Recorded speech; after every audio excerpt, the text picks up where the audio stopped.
Në një takim elektoral në lagjen 11 janari në Vlorë, Ardian Kollozi theksoi se në çdo zonë do të përçohet mesazhi fitores.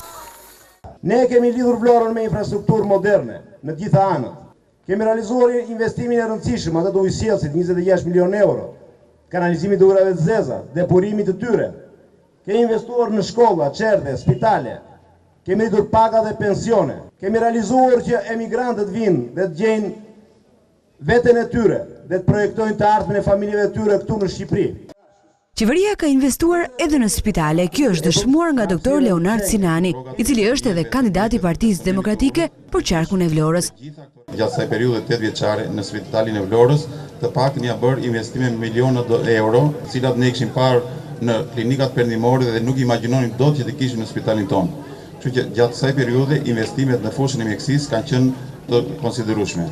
Shqipëria dhe Vlora ka një rrugë të gjatë suksesi me Partinë Demokratike, e kjo rrugë do të vijojë edhe pas 23 qershorit, u kanë garantuar demokratët vlonjat, banorëve të zonës së Pusit të Mezinit.